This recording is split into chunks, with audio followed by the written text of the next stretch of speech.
So I saw the film Coda in the Tokyo theater, and I really loved it. As you know, it won. This is in Japanese. It won the Best Picture and actor in supporting role and Best Adapted Screenplay in this year's Academy Awards, and so three Oscars. And this film is worth every award it has received, and it, as you know, involves a child of deaf adults, Coda, and it can also refer to the ending of a music. And this is about a start of a career.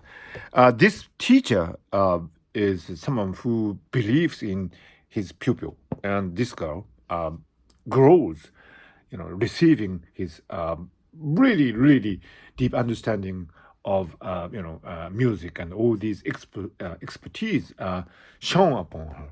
And these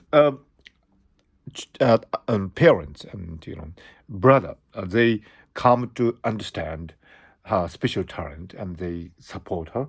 But there are some struggles because these are fishermen and they need her as a translator between deaf and speaking people.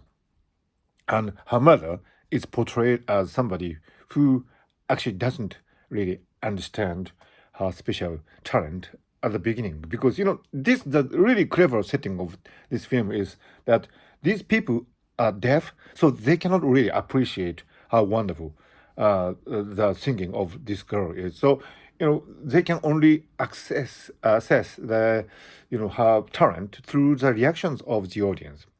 And you know in a really key moment, I wonder if it's here.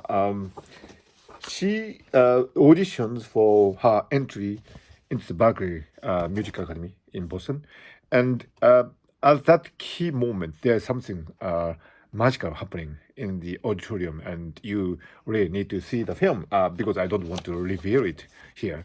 But at that moment, the barrier between the speaking and the deaf people are broken by the power of music, by the power of love, and by the power of the praise.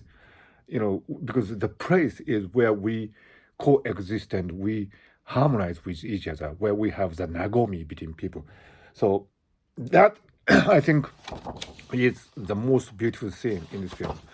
The Berkeley audition. It's really beautiful. Something magical happens there.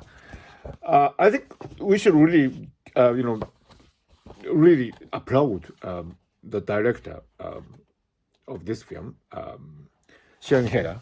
She did a brilliant job, and this film is has some many elements of a standard coming out of age film.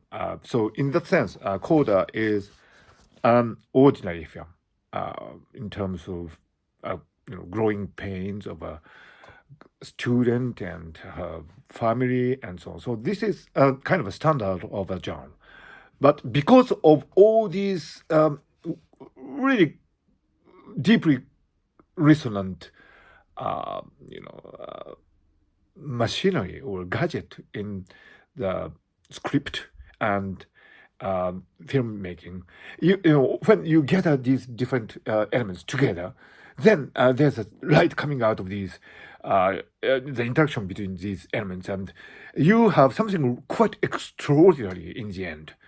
Uh, Starting from something that is familiar to us as coming of age um, genre, something really uniquely extraordinary finally shines on the minds of the viewer. And that is why I think this film won the Best Picture in the Academy Awards. Although I was initially supportive of The Power of the Dog, which of course is an artistically wonderful film, but this film, Coda, is an unforgettable film because it, um, you know, deals with something that is really universally human, and that is how we overcome our obstacles to become the true me, true you. And that story is should be repeated many, many times. Actually, this story should be repeated as many as the number of people in the world, because this is something that we would be really, really happy to go through, each of us. We should really have a loving, understanding teacher who would invest his or her time and expertise and attention and love into the growing um, pains of each of us. And if you have that kind of a teacher, uh, it'll be really a wonderful life. So Coda, I think is about this teacher. I think for me, from my perspective, this teacher I think is a hero of this film. If I have to choose one, so this is how this picture depicts how really, really caring individual can bring about a really astounding change in another individual. So that is a coda to my review of this really wonderful film. Go to a theater nearby if you live in Tokyo and enjoy this film.